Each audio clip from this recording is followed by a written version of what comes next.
Ed Ostock, Guy Denison-Smith. I've got a microphone here. I think I can talk loudly enough. I'm serving military. Recording this? They're recording it for everyone else who does around the world. Thank you.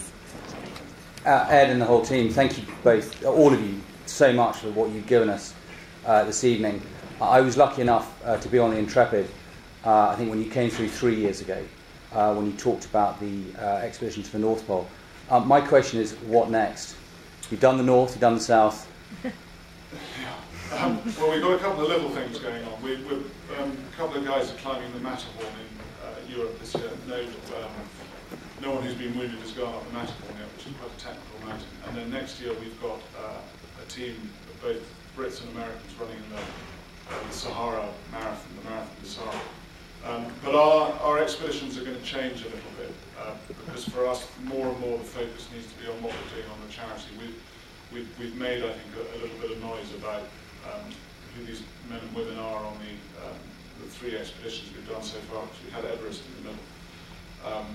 We're going to Africa in the latter half of next year, but I hope the people we will take will actually be those people we've already put in work, so we can start telling the stories, the longer stories about not only the injury, but actually the progression into work and a successful life thereafter.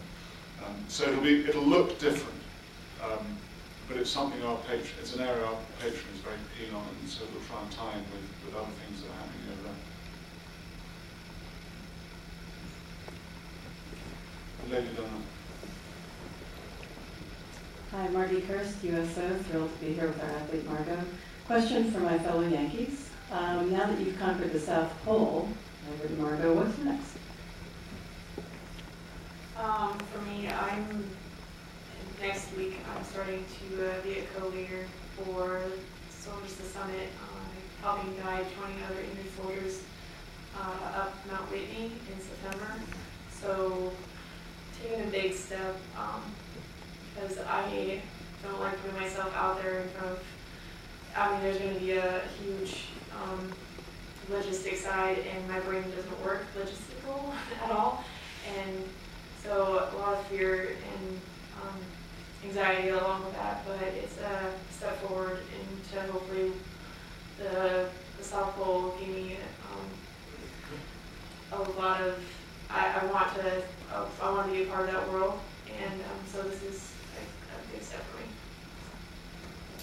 I think for me, I'm very fortunate I'm still active duty and just found out that I made the majors list. So good.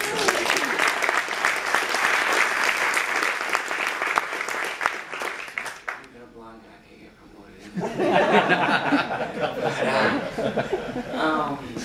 But I think eventually it's going to come a time to retire, and I'm starting my own business, but and hopefully try to bridge the military with the community and law enforcement and firefighters, and just do some community service through athletic activities and events and 5Ks and 10Ks. But as far as craziness like this, continue to run marathon cycle.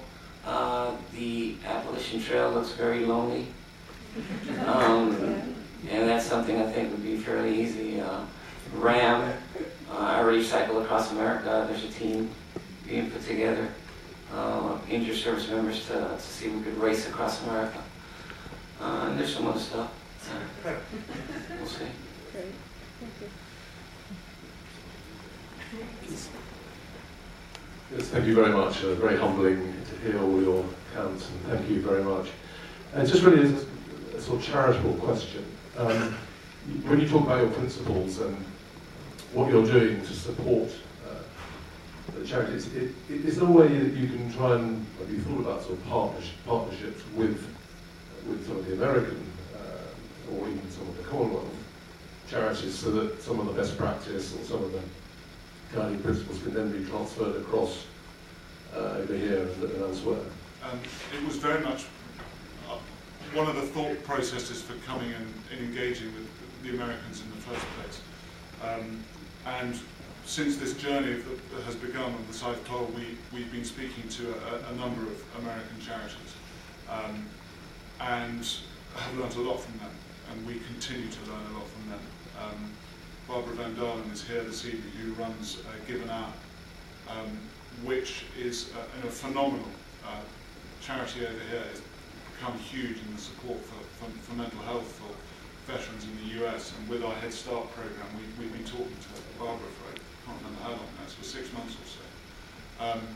We've worked with Soldiers to Summits, who are one of the charities that were involved in this expedition in the USO, Fisher House, the Wounded Warrior Project. So the short answer is yes, I could bore and go on longer, but it's something we are trying to do.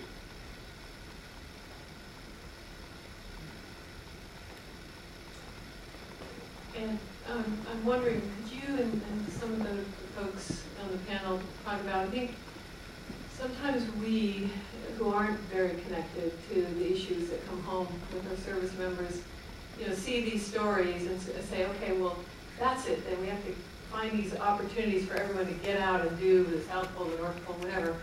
Or they'll hear of some other opportunity. They need to see a psychologist, and that will fix it.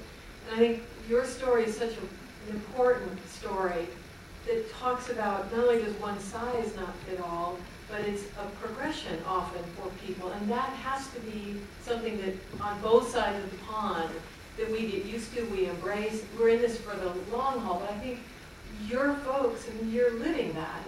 It is a progression, and it is different pieces of that progression at different points in time. Yeah, I think we have a sort of saying, climb your own Everest. I mean, it doesn't have to be 28,000 feet to the top of the world. You can set your own Everest.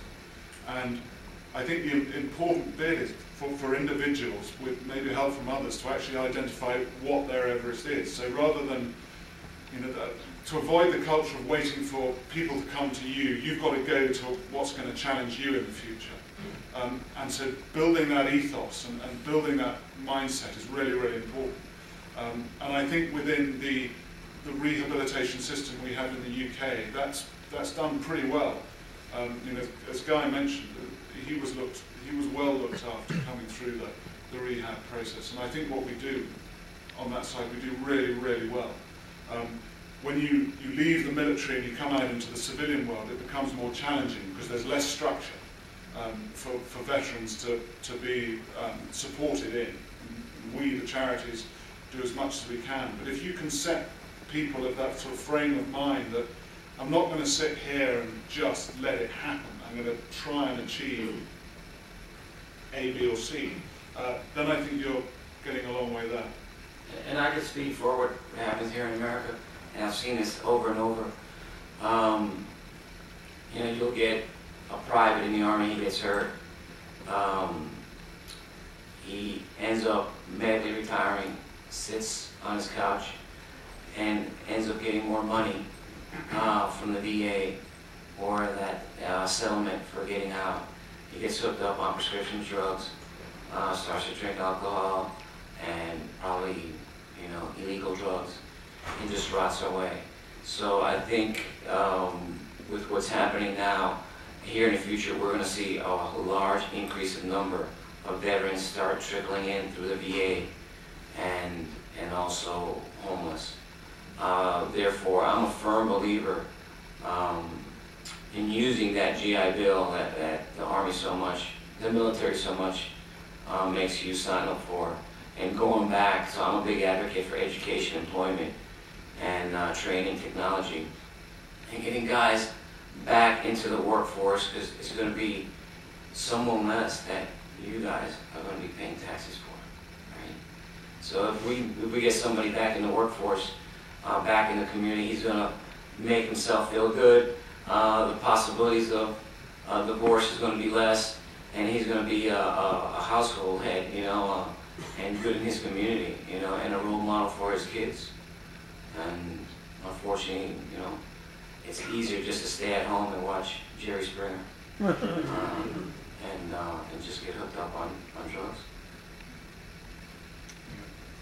I just wanted to mention one thing that I've seen since we started this is that we hear stories of people who are not injured and who are not soldiers who get very inspired by our expeditions, and I think it's a general thing only in the wounded soldier community, and that's and one of the best things for me in this, to see that we can make a difference for the people who are involved, and I've been lucky to be part of that and see the journey that these guys and other soldiers have gone through since we met them the first time. But I've also seen the effect outside, and I think we should be using the values and the lessons from these expeditions in a much wider scale. And yeah, that's my thought. Okay, we've got any further questions? Well, first of all, I'm never going to complain about the winter in Connecticut again. That makes me feel like a big wuss. So, I've gone through a hard winter, I thought. This was really something. Those of you who know me know that I'm pretty good at shaking people down for money when it comes down to the charities. And I would just like to ask all of you to look at the falls outside. We'd love to have a few donations in this evening, some small, some large.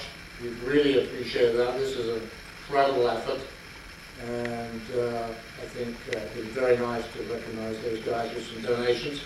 On top of that, for those of you who are Barclays, remember that the firm doesn't match donations, and I'm sure one or two other employers do the same.